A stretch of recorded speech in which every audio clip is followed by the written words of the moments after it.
필승 전략은 뭐 무엇보다도 이제 많은 분들을 제가 만나면서 그 박종필 교육자로서의 박종필 충분한 자질과 능력을 겸비한 박종필에 대한 그 믿음을 심어주기 위한 그런 노력을 기울여야죠. 진정성 있게 다가가겠다. 그렇습니다. 네, 알겠습니다.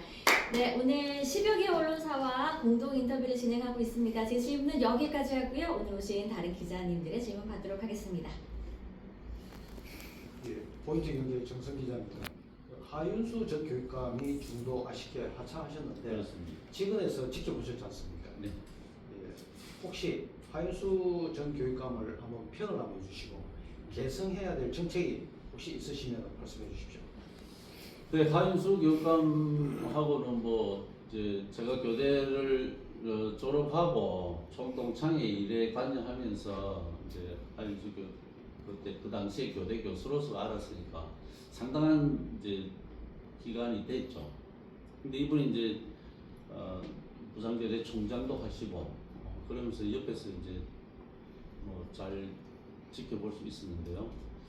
교육감이 되고 나서 이제 이분이 하시는 걸 보니까 조금 좀 정치적인 성향이 좀 많이 드러난다 이런 걸 좀 느낄 수가 있을 거예요. 많은 선생님들도 다들 이제 좀 그렇게 느끼는 것이 정책이 선생님들 공감대 형성을 하고 그러고 나서 정책의 시작이 되면 되는데 심지어 선생님들도 모르는 정책을 선생님들이 언론을 통해서 알게 되었다라는 그런 얘기를 많이 해요. 그러니까 좀 어떻게 보면 주인공보다는 이제 주변인처럼 이렇게 느껴진다. 내가 교육 문제를 언론 보도를 통해서 새롭게 듣나? 뭐 이런 말씀들을 좀 하시거든요. 그러니까 조금 하윤수 교육감이 좀 앞서간다. 예. 그런 느낌을 좀 받죠. 그래서 이제 늘봄 학교 같은 경우도 상당한 인기를 얻고 있는 정책입니다만은 이런 것도 이제 우리 과연 부산이 앞장서서 이렇게 해야 되는가 하는 데 대한 좀 부정적인 인식을 하고 있는 분들도 사실 있기는 합니다. 근데 왜냐하면 이제 행정을 하다 보면 뭐 지역교육청당 뭐 딱 배정을 하거나 이렇게 해서 좀 이끌어 가려고 하는 그런 경향이 있다 보니까 현장하고 안 맞는 경우가 생기는 거죠. 이제 그런 것들이 조금 아쉽다. 저는 이제 생각이 조금 늦게 가더라도 어떤 과정과 절차를 확실하게 밟아가는 것이 좋다 하는 생각을 가지고 있습니다. 그래서 새로운 정책을 도입하려고 하면 먼저 우리 그 선생님들한테 알렸어. 충분히 이해하고 공감을 형성시킨 후에 정책을 하면 조금 늦게 가더라도 안정적으로 나갈 수 있다 이런 생각이 들어요. 예, 이한일 소리입니다. 국회에서 지금 논란 중인 그 AI 교과서 도입에 대해서 우리 후보께서는 미래형 교육에 발맞춰서 AI 교과서 도입을 강력하게 추진한다고 했는데 이건 아마 진보 쪽에서는 반대도 많이 있는 걸로 알고 있습니다. 거기에 대한 어떤 후보께서의 견해가 좀 있으시면 말씀 주시죠. 네. 그 AIBT 문제는 저도 처음에는 반대를 했었습니다. 이게 이제 현장에서 볼 때 많은 좀 문제점을 가지고 있다. 아직까지 좀 미완의 상태에서 이렇게 이제 도입을 추진하고 있어서 저도 그 의견에 동의를 했는데 그동안에 AI 교과서를 만드는 업체에서 엄청나게 빠른 속도로 현장의 불평들을 다 제거해버린 거예요. 그래서 지금은 교과서로서 역할을 충분히 할 수 있을 정도가 되었다라고 판단되기 때문에 저는 이제 찬성을 하는 입장으로 돌아섭니다. 그래서 물론 뭐 아직도 좀 부족한 면이 있을지는 모르겠으나 이렇게 만들어 놓은 것을 그냥 사장시키는 것은 좋은 방법은 아니지 않느냐 이게 뭐 이념 논쟁으로 해서 뭐 정부에서 이렇게 한다고 해서 야당에서 반대하고 이렇게 가서는 안 될 문제가 아닌가. 지금 맞춤형 교육이 대세지 않습니까? 아이들 개개인의 특성에 맞춰서 이제 공부도 시켜야 되는데 그런 측면에서 보면 AI 교과서 활용하는 것이 정말 괜찮거든요. 예. 그래서 최근에 그 교과서를 본 선생님들 의견들이 긍정적으로 많이 바뀌었습니다. 그래서 지금은 도입 하는 것이 괜찮겠다 그런 생각합니다. 브릿지응제소 남성 기자입니다. 연장해서 또 하나 연결해서 이제 같이 질문을 드리겠는데요. AI 교과서 관련해 가지고 업체가 뭐 좀 더 이제 그거를 교육 자료 이상으로 교과서 수준으로 이제 발전시킨 데 대해서는 여러 부분에서 공감을 하는데, 근데 반면 보수 교육감이시면 교권 신장에도 신경 쓰셔야 되는 부분인데 AI 교과서 같은 경우에는 오히려 교권 신장에 역행을 하는 부분이 분명히 있을 것이고, 그리고 아이들의 시력 저하라든지 기억력 저하 부분에서도 여러 가지 문제점들이 이제 거론이 되고 있는데 어쩌면은 예전에 수능을 EBS 문제에서 이제 EBS에서 낸다고 하면서 학교에서는 제가 이제 고등학교를 다닐 때에도 선생님들이 고등학교 3학년 때 EBS를 틀어주는 사람 정도로 취급을 했었던 기억이 납니다. 이제 그런 부분에서 이게 교권 신장과 역행하는 부분이 있지 않느냐, 이런 비판에 대해서 어떻게 생각하시는지 궁금합니다. 그러니까요. 이게 이제 EBS에서 출제를 한다고 해서 EBS만 틀어만 주면 다 끝나는 걸로 생각하는 그 자체가 문제인 거죠. 그래서 사교육이 더 발전을 하고 공교육이 저하되는 문제를 준 거잖아요. 그러니까요. 사교육을 줄이기 위해서 이제 공교육을 강화하기 위해서 EBS에서 이제 수능 특강을 하게 되고 이제 이렇게 돼버렸는데 이게 자꾸 이제 쳇바퀴 돌듯이 도는 거죠. 근데 선생님들의 역할은 줄어들면 안 됩니다. AI 교과서가 나온다고 해서 AI 교과서로 공부 네 혼자서 해라, 그건 아니지 않습니까? 선생님들의 옆에서 항상 그 아이의 학습에 대해서도 관심을 가지고 지원에 손길이 가야 되는 거예요. 그냥 맡겨놓으면 그건 학교 나올 이유가 없는 거죠. 근데 이제 그런 데 대한 우려의 말씀이신데, 그거는 그냥 뭐 네 책 읽으라고 책 던져주고 뭐 그게 독서 지도했다라고 하는 것과 똑같은 거예요. 독서 지도라는 건 책 읽는 것도 중요하고 또 읽고 나서 얼마나 내면화가 되어 가는가 과정도 지켜봐야 되죠, 선생님은.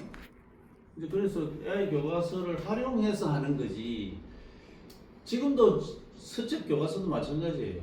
그 교과서를 가지고 수업을 해 나가는 거지. AI 교과서가 있으니까 선생님이 그 역할은 끝났다라고 생각해서는 안 된다는 거예요.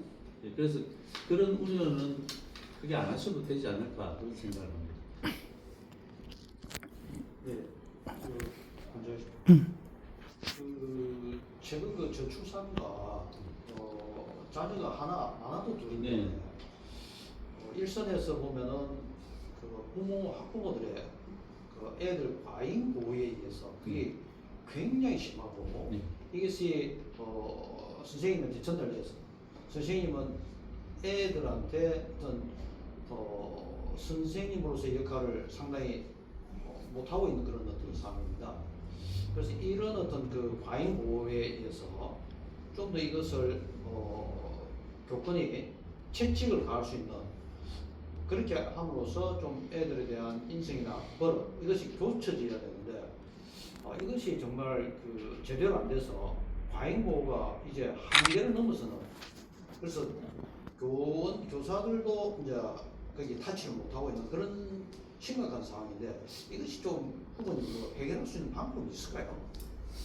네, 뭐 말씀하신 대로 그런 문제점 때문에 이제 학교가 힘들어하죠. 선생님들도 뭐 사기가 끊기고 하는데요. 교육이 필요합니다. 학부모가 되면 반드시 아이 교육은 이렇게 시켜야 한다라는, 부모로서 이런 역할을 해야 된다, 이런 인식을 가져야 된다 하는 기본적인 교육을 하는 그런 법제화가 되면 좋겠어요. 조례를 만들었으라도. 그래서 지금 아이들은 굉장히 자기중심적입니다. 자기가 금방 잘못을 해놓고도 인정을 안 하는 게 아이들의 특성이거든요. 그런데 부모는 그 아이 말만 듣고 그 사실을 목격한 선생님이나 다른 아이들 이야기는 듣지를 않습니다. 내 아이만 생각하니까. 그래서 그렇게 되면 결국은 내 아이한테 플러스 요인이 아니고 마이너스로 돌아오게 돼 있잖아요. 이제 그런 사실을 이제 좀 부모가 아셔야 되죠. 그래서 이제 학교가 다양한 부모 교육을 실시합니다. 하는데 대체로 보면 안 들어도 될 분들, 이런 분들이 계속 와서 반복해서 듣게 되고, 정말 들어야 될 부모님들은 학교에 전혀 오지를 않아서 교육이 되지 않는 이런 현상이 지금 되풀이 되거든요. 그래서 이걸 좀 업무적으로 좀 이렇게 하면 좋겠고, 그 다음에 학교에서도 좀 인식을 바꿔야 될 것이 뭐냐 하면, 학부모 연수를 한다 이러면 전교생 학부모한테 다 알려서 오도록 해서 큰 강당에서 뭐 200명, 300명 모아서 이제 연수를 주로 하거든요. 그래서 이제 이거 좀 탈피해야 된다. 그리고 이제 뭐 끼리끼리 뭐 우리 반에서도 우리 반 학급에서도 또 친한 부모님들이 있잖아요. 또 이분들이 시간 된다 하면 이분들 모아서 연수를 하고, 그러니까 이 숫자에 관계없이 누구나가 어떤 이제 소집단이 만들어지면 거기에 가서 연수해주는 이런 시스템을 좀 만들자. 학부모 교육도 형식적인 교육이 아니라 맞춤형 교육으로 그렇습니다. 그렇습니다. 그래서 그렇게 하면 이제 듣는 입장도 부담도 없고 또 가르치는 입장에서도 뭐 큰 부담 없이 이렇게 되지 않을까. 그런 걸 늘 이제 저도 학교 생활하면서 생각을 했습니다. 예, 부산신문 조영철 편집장입니다. 지금 하두가 보수 진보 이 나누면서 보수의 그 단합 예, 지금 하두가 되고 있는데, 제가 3년 전에도 그때 뭔가 종합조에서 참 양보하는 모습을 봤는데, 이번에 또 만약에 또 그랬을 때 또 승부할 것인지 제가 그게 가장 큰 관건인데요. 어쨌든 간 보수 간의 단합은 돼야 되는데 그에 대한 솔직한 그 심정을 한번 얘기해 주세요. 그래서 아까도 잠시 말씀을 드렸습니다만은 중도 보수 교육감 단위로는 중도 보수 성향을 가진 분들을 대상으로 해야 됩니다. 그리고 뭐 진보 쪽의 교육감 후보 단위라면 진보 성향을 가진 사람이 가야 되거든요. 근데 그렇지 않은 사람을 이제 중도 보수에 넣어서 하는 그 부분은 좀 보수적인 견지에서 이게 좀 문제가 있다 하는 말씀을 드리는 거고, 지금 이전 단일화와 지금의 단일화는 조금 차이가 있습니다. 이전의 단일화는 누구를 후보로 뽑아야 되겠다라는 마음을 가진 분들이 나서서 단일화를 추진을 해가는 겁니다. 그러니까 좀 받아들이기가 좀 힘들었죠. 그러니까 지금은 사실 이제 뭐 이제 그런 게 없어졌고, 객관적인 입장에서 단일화를 시키려고 하는 기구가 나왔기 때문에 뭐 여기에 대해서는 뭐 승복을 하더라도 뭐 쉽게 될 수는 있겠는데, 제가 우려하는 것은 이제 보수가 아닌 분을까지 넣어서 이 단일화를 해야 되나 하는 데 대한 의구심을 말씀을 드립니다. 네, 질문 여기까지 받도록 하겠습니다. 그럼 마지막 부님 카메라 보시고 마지막 각오 한 말씀 부탁드립니다. 네, 우리 부산교육 지금 더 이상 혼란해서는 안 되고요. 지난 8년간 왼쪽으로 기울어졌던 교육을 큰 틀을 방향을 바로 세운 지가 2년 6개월밖에 되지 않습니다. 여기서 멈춰서도 안 되고 되돌아가서도 안 되지 않습니까? 이대로 연속선상에서 잘 발전시켜 나갈 인물을 뽑아야 됩니다. 교직에서 다양한 경험을 했고 지금도 교육 사랑을 실천하고 있는 저 박종필이 철학적이나 또는 경험적이나 실행력이나 모든 면에서 부산교육을 새롭게 발전시켜 나갈 인물이라고 확신합니다. 박종필과 함께 최인지 교육, 교육의 수준과 품격을 올리고 또 새로운 미래를 위해서 쭉 나아가는 이런 부산교육 박종필이 만들겠습니다. 여러분들도 응원해 주시면 고맙겠습니다. 대단히 감사합니다.